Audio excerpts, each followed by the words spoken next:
What is up, my friends? Hey, welcome to... I can't get over just how funny this is sometimes. Introducing an episode. Welcome to episode 160 from the Studio Sherpas podcast of the Studio Sherpas podcast. My name is Ryan Koral, and I'm your host. Welcome to 2020. I know we've been in 2020 for a little while, but it's still fun to say welcome to the new millennium. I'm so happy that you're here. I have some really fun stuff that I want to share with you that has changed my life. I know, it's life-changing. It's going to change your life, I promise. And if it doesn't, remember, I have a money-back guarantee with this podcast. Just ask for all of your money back, and you can have it, all the money that costs you to listen to this podcast. I don't know what that means. I take that guarantee back because I'm sure somebody will try to get me, because there's those people that get you out there. Hey, this episode, I'm going to be talking about the daily habits, how daily habits have really impacted my life. I'm going to kind of go through 5 things that you should start doing today so that you can own your day. If you've ever felt like you kind of get to the end of the workday or the end of the week or just the end of the day and you're like, what the heck did I do today? I'm going to help you to never have to say that or feel that ever again. And I think you're going to be a little surprised at how simple it is. Maybe you're not going to be surprised. I don't know. Maybe I underestimate you. So it's going to be good. I think early on in my life, I think I've pinpointed it actually just now in this moment. I think when this is going to date me, when I started watching Doogie Howser, one of my favorite parts of the show is in each episode, at the end of the show, he would wrap up each show and he would be on his computer and he would be journaling on his computer, and it would be very poetic and powerful summation of the episode. And sometimes I think I might even have teared up. Doogie Howser, man, MD. She was my doctor, just like incredible human being. But what I loved, and I think what I tried to do a handful of times, is I tried to do the same thing. I tried to start a journal. I had a Commodore 64. This is really dating me. And I would journal in it. But I only did this practice once, 5 times total, maybe growing up. But there was something inside of me that desperately wanted to have that as a habit. I just thought that was so cool. I think the other thing that I thought was so cool was this regular rhythm that he had of doing this. So there's something about that caught my attention early on in life. I think I was like 4th or 5th grade when I was watching that show. And I carried that with me.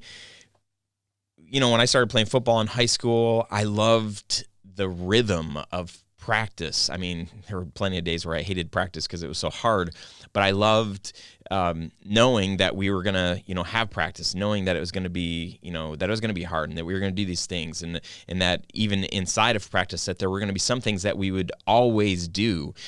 So I think there's just something that has resonated inside of me that's that likes a repeatable rhythm, that likes, I like to know what to expect, and then also knowing that those rhythms would help me on a bigger scale. So it wasn't until I have developed daily practices and daily habits over the years, but it really wasn't until probably within the last 3 years that I really committed when I would have a morning ritual of drinking a coffee and journaling and reading my Bible and stuff like that, sort of every day. But as we had kids and as we continued to add kids into our lives, a morning ritual for me just became next to impossible. So if you're in that, stretch of, having kids, crying, mourning, trying to be helpful and whatever. It is really, really hard and difficult to have a daily routine, a daily ritual that kind of sets you up for success for the day. But that's one of the reasons why having this in your life is even more important, because our lives get so out of whack in different seasons of our lifetime.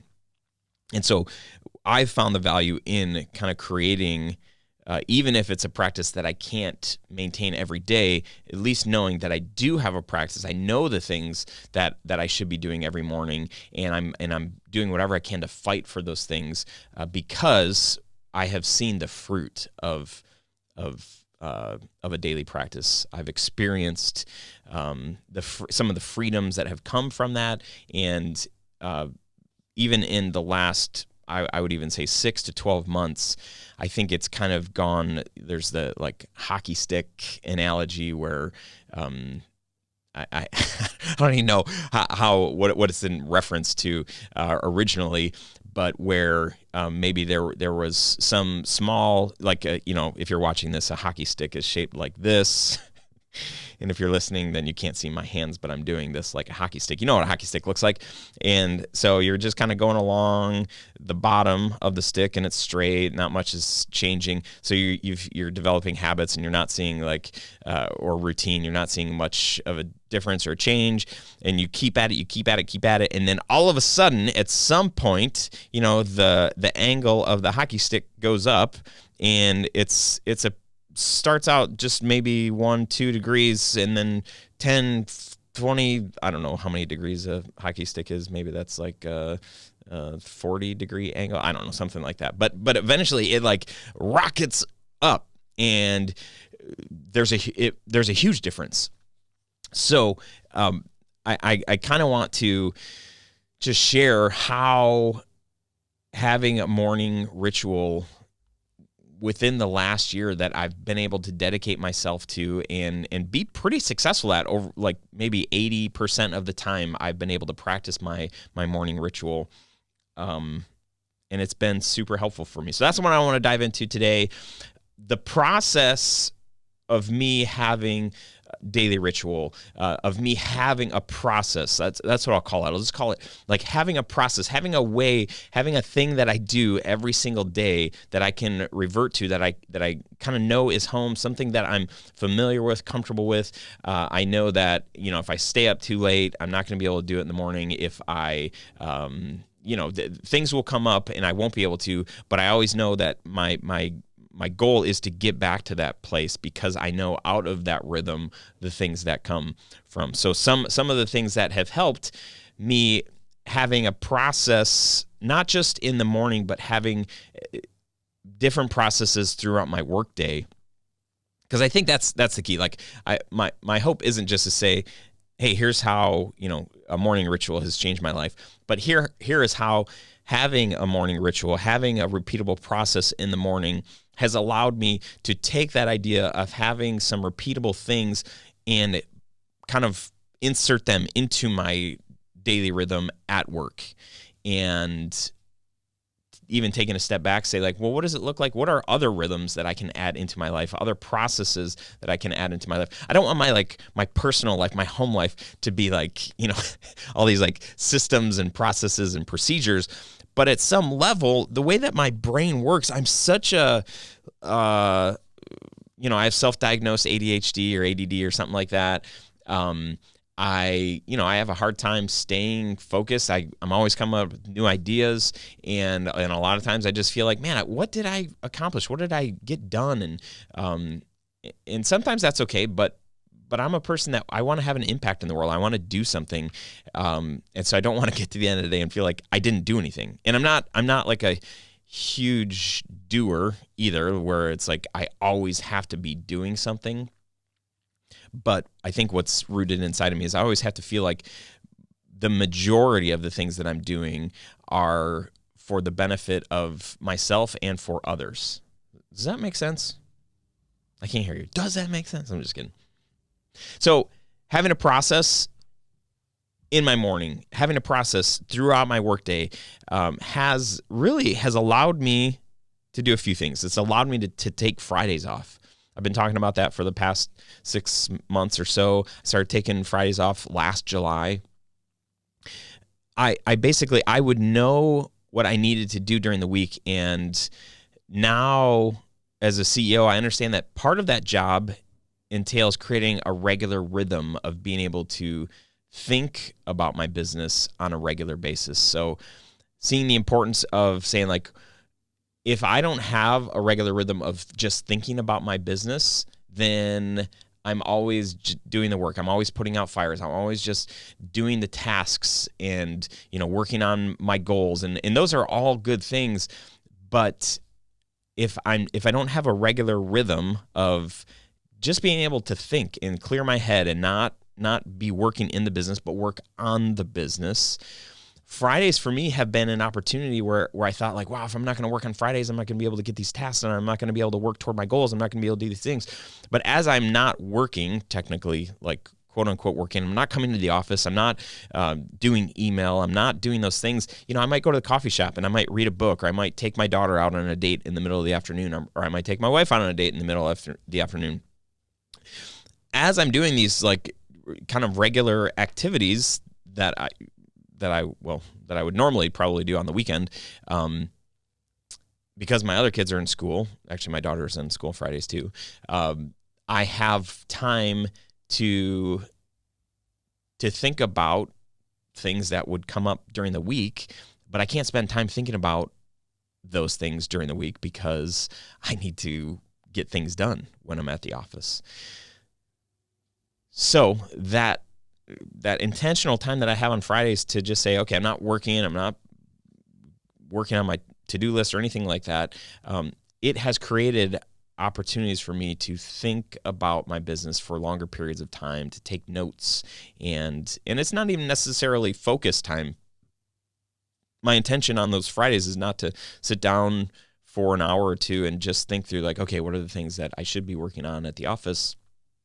I don't really do that, but naturally my brain, as I get bored throughout the day on a Friday, as I'm running errands or doing those things, my brain is just kind of like, all right, so, like, what are the things that are working at the office and what's not? And what about this project that I want to do, or this course creation stuff that we've been doing? Like, what is working, what's not? Is there somebody else that I should be thinking about, partnering with? Those are the things that I'm just free to think about. And it has been really, really valuable for me. It's been one of my favorite things that I've done in my career. But the only way that I've been able to do this, like take Fridays off, is because I have a process throughout the week. I have things that I know that I have to do in kind of an order that they need to happen in throughout the week, which has created an opportunity for me to be able to take Fridays off. Without having a process, there's no way I could do Fridays off. A couple other things, hiring employees, having a staff of 5 full-time employees and multiple hourly contractors. The best way for us to deliver consistent results is through having a process, and the only way to delegate an entire job or parts of a job is by having a process that other people can learn from. And then my morning and evening rituals help me to really own my days. It kind of forces me, if that's the right word, to be proactive as I approach each day. I don't check email first thing in the morning anymore. I realize that was not a good part of my daily process, my morning process. I usually don't check email until I'm like 1 to 2 hours into my workday, which is crazy because what I used to do is I used to wake up, reach over, grab my phone, and open my email. That was the first thing that I used to do, and I did that for much longer than I would like to admit. Has my business burned down since not checking email for the first hour or 2 hours of work? No. Have things gotten better since then? I would say personally, for sure. I haven't had any clients get mad at me because I haven't responded by 7 a.m. I haven't had any employees get mad. Nobody has actually said anything. And I think we just put a lot of constraints on ourselves. So I don't want to get in the weeds there, but by not having a process, a defined process of like, what should I do in the morning when I first get up? Geez, oh Pete's. I mean, now I work out. I have all this time I have like 2 hours for myself in the morning. That's like self-development. I'm thinking about my family. I'm thinking about friends. I have this time that when I turn email on first thing in the morning, guess who I'm thinking about? I'm thinking about myself. I'm thinking about my business. I'm thinking about my clients. Those are fine things to think about, but I don't think in the order that they're currently in, or not currently, you know what I mean? Like, if that was the thing that I was doing, then yeah, you see what I'm saying? So I have created a regular rhythm of focusing on what is most important versus what is screaming loudest for my attention. I want to share 5 things with you that you should start doing today so that you can own your day versus your day owning you. Help you win your day. You know, there's like just lots of things that by having a process, your life can be better. And again, like this doesn't have to be, it doesn't have to be perfect. It doesn't have to be executed every day. But I think as you start to have a process right when you wake up, as you have a process right when you get to work, these things will only help to serve you so that you can serve others in a greater way with a greater capacity. And just real quick, I feel like I stumbled into this idea of process and procedure right when I started my business. Right before I started my business. I had a good friend, actually 2 really good friends. The three of us were talking about starting a business together, and I don't know how we got a hold of this book, but the E-Myth Revisited, maybe it was back then, that's what it's called now. The E-Myth Revisited, and it's by Michael Gerber. If you haven't read it, oh my goodness, get a hold of this book. This is a classic business book, probably one of the best books that I've ever read. And I was super fortunate to be able to read it like right at the beginning before I even launched my business. One of my favorite things from the E-Myth is Michael Gerber is all about working on your business versus in your business. If you're working in your business, you're really just the technician. So as a filmmaker, as a videographer, whatever you call yourself, if you're the technician, all you're doing is you're shooting, you're editing, like that's what you're excited about. That's what you want to do. If you work on your business, then you can become a business owner. And it's something that you're trying to think like, how can I find help like in other areas? Because as you grow and as you get more success, you probably won't be able to shoot and edit everything. You won't be able to be the only technician. And or you might realize that, man, if you brought on somebody that was a killer salesperson or super good marketer, or you started hiring out your accounting and your taxes and all that stuff, then you're freed up to do other things, the thing that you're really good at doing. So as I kind of am reading through the E-Myth, right before I launched my own business, I'm like, that's how I've got to do it. I've got to, list out these different positions. If I was to create a video company, what are the positions and what do those people do and what might I need to hire right away? And then also, if I am going to hire for different parts, I need to have some kind of like instructions, some sort of standard operating procedure. So this idea of having an operating procedure or manual right from the launch of my business, I think was one of the things that helped me to be able to hire an editor as a very first hire, a shooter as a very close second, actually as vice versa. Hired shooters first, and then shortly thereafter was hiring editors, but without having a procedure for how this person should be editing our videos or should be shooting weddings when we were shooting weddings back then.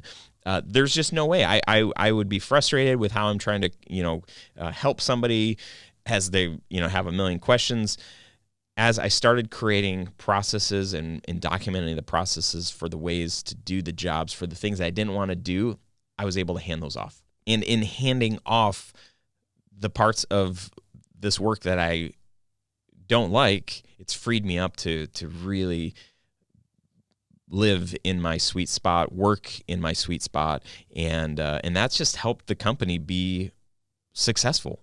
Let me share with you the 5 things that you should be doing today so that you can own your day. First one is you're going to have to pick a time.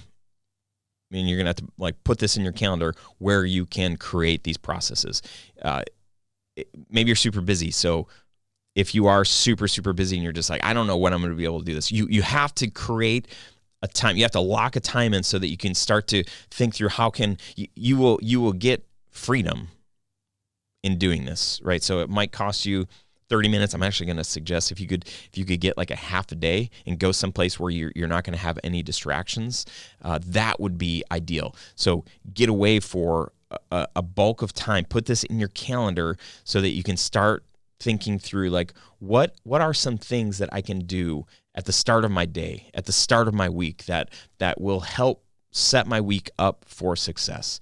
So homework piece number 1 is to look on your calendar and grab a day, ideally 4 hours. And if you're like, I can't get 4 hours, there's no way, then do 30 minutes, do 60 minutes, whatever you can get. And if you need to put in a couple of dates so that, if you're only able to do 30 minutes, then find 2 different times on your calendar, or 3 or 4, that you can spend 30 minutes thinking through what are some different processes that I can start applying to start my day so that I can own my day versus, feeling like a ping pong ball getting knocked all over the place. Number 2, pick a tool. Pick a tool like Basecamp or Evernote or Google Calendar. Pick a tool where these processes will live, where you can reference them, where you can edit them, where you just know this is where I'm going to find the processes. The journal, the planner that I'm using now, there is a place inside of the planner. There's even like a little what do you call it? Like a sort of like a bookmark where I can like flip right back and say like, oh yeah, this is where I should be at my day. This is the process that I'm in the middle of. But pick a tool and commit to using it, and that's where you'll know that you'll always be able to find the process. All right, third thing, as you're thinking about what processes you should be adding into your life, into your work, so that you can work more on your business versus inside of your business all the time. Land on a morning routine. If you don't have any other routines, pick a morning routine. Let's let this be the one that can set your day up for success. I think it's great to have other routines throughout the day, like when you arrive at work, before you leave for work, before you go to bed, like those things, you should definitely do those. But if you're only going to do one, then pick a morning routine and think through some things that you think would be good. And here are some ideas. Journal. And in your journal, focus on gratitude, things that you're thankful for. Reflect, what went well yesterday? What are you just so excited about? What are you looking forward to? What worked yesterday? What didn't work? What could you do today that could make the day go better? Who can you help? Think through these things. But the most important thing to do is to pick things that aren't going to take, hours and hours, that you can get in and do and feel like, okay, I did that. Like, great. Part of my morning routine, I get up, I exercise, I shower, I read, I journal, I eat a banana, I take my son to school, then I come back and then I start working on, actually I usually read a little bit more when I come back, but then I'll start working on my plan for the day. I'm writing out my calendar. So it's really about 90 minutes of activity in the morning before I leave for work. But man, when I do that, if I show up to work and I haven't done, if I haven't worked out or I haven't done my daily planner, I just feel like, oh man, like, I'm something is missing, and it really motivates me to make sure that next time I don't miss it. And then one of my favorite things that I did starting last year is every single day, Monday through Friday, I would write down what are the 3 tasks, the 3 things that I have to get done today. By doing that, it's really that practice alone. Actually, maybe I should just end the podcast here. That practice alone helped me get more important stuff done than ever before. Last year, I think it was not our most profitable year, but as far as getting things done and the most important things, last year was it. 90% of the time I would leave work feeling like, sweet, like I got that stuff done. Plenty of times where I'm like, oh man, I got only one of the three or two of the three things. But knowing that I'm saying it out loud, we would typically share in the mornings with the team, like, hey, what's the one thing that you've got to get done before you leave work today? So I would share, the one most important out of the three, but then I would have two others. And then my practice is like, how do I do those three things before anything else, or as early on in the day as possible, so that I don't because what I found is that if I push those off to the end of the day, those things don't get done at all. So that has been a very, very good practice for me. And it's super easy. It's super easy to look at your schedule and to think through like, okay, what are the things today? What are the most important things? And then as I think about, what are my goals for the week or for the year? If any of your three tasks can be related to your yearly goals or your 90-day goals, that is amazing and incredible. And that's the way that you'll be able to crush those goals. And then the last piece of advice, if you really want to own your day, if you want to, and I think this really is just related to like working on your business versus in your business, which as a business owner, you have to be striving toward, how do I get to that spot where I'm working more on my business than inside, and where I'm always the one needed to shoot or edit or do the taxes or run payroll. That is taxing. That is hard to scale. And if you really want to own your business, you have to be able to work on your business. You can't be the practitioner, the one who's always doing the work. It is just not a sustainable model, and not what I'm here to help you do. I'm here to help you create something that is sustainable, create something that's bigger than you, something that you can pass on one day to one of your kids or to your dog or whoever can run your company. I don't know. That's a bad example, obviously. But you need to be able to give yourself some grace and allow time, allow mess ups, allow yourself the ability to say, you know what, like I don't have time right now to do this, and that's okay. But what you got to do is you got to find time. You got to find some time to make time to create processes in your business. As you're thinking through your day and picking, the top three things that you want to get done for that day, and then you get to the end of the day and you realize like, wow, I didn't do any of those three. That's okay. Because guess what? Tomorrow you can, if those are still super important tomorrow, you can do them tomorrow. You have to allow some grace for yourself to accept this new rhythm and to accept this process that is, it's just gonna take some time for it to become a regular rhythm. And like the hockey stick analogy, which again, if you're not watching this, you're like, what the heck? It's gonna take time, but once you get in that rhythm, you're gonna look back and be like, oh my gosh, I can't believe I ever, didn't have a morning routine that was setting me up for success for the day or for the week. And a little bonus recommendation, Atomic Habits, book by a guy named James Clear.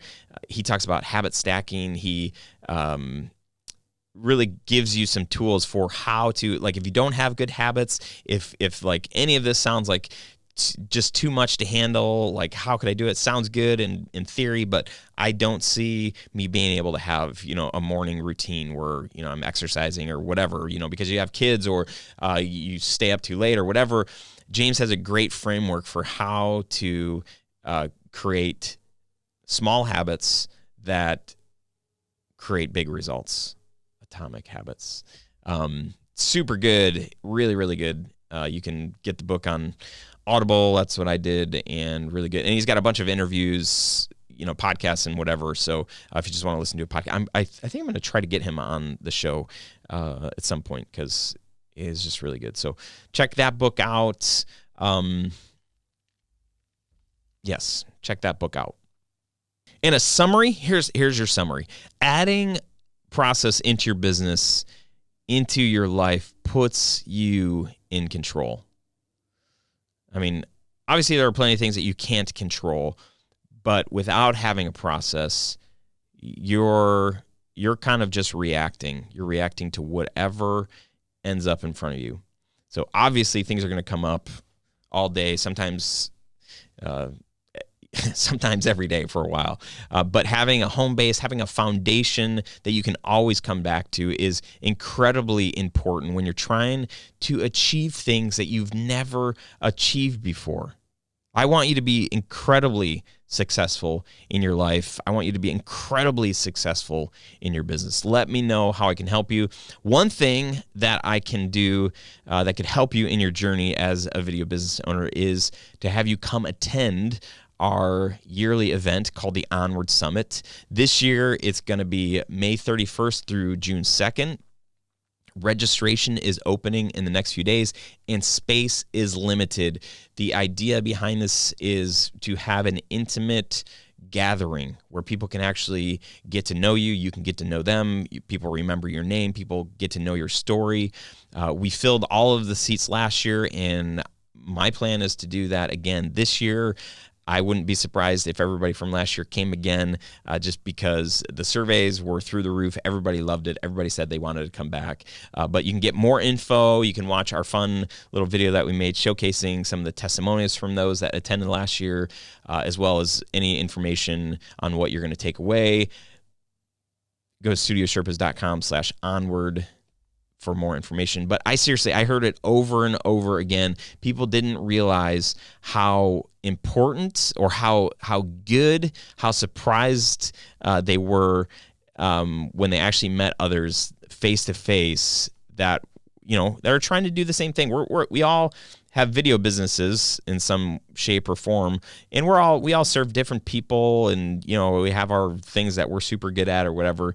But getting all these people in the same place was really, really good for everybody. I don't want to speak for everybody, so you can watch the video, see some of the testimonials, studiosherpas.com/onward. Like I said, registration is going to open up in the next few days. I would love to see you come up to Detroit, Michigan and hang out. And plus you get to hang out with me. I mean, it's like, just kidding.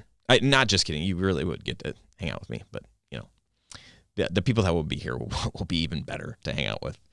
Next week, Ryan Spanger, production business owner from way down yonder. Super fun conversation. I was pleasantly surprised. I get recommendations. People say, oh, you should have this person on the show. And Ryan was one of those. And I was so happy to have him on the show. It was just really, really good. He's been in the business for over 20 years and incredibly down to earth, doing really cool things. Definitely come back next week and check that episode out. Thanks again for hanging with me. I hope your 2020 is getting off to an amazing start. Please hit me up online or or however that happens. Let me know how I can help you along the journey on Instagram at Studio Sherpas, at Ryan Koral, on Facebook, the same things. And I'm all over, man. I'm even on Twitter. Sometimes you'll catch me trying to get good customer service on Twitter. That is such a good place to go. Like, if you're having a problem with a company and you're, calling their 800 number and nobody's getting you what you want, to make it public like that, they're usually pretty quick at saying like, oh, please DM us. We'll call you and get on top of this right away. So yeah, my intention there is never to embarrass a company or anything like that. But at some point, like, come on, provide some good customer service, please. Just, help me help you. That's what I'm saying. I digress. Have an amazing week. Thanks for hanging with me, and I will talk to you soon. See ya.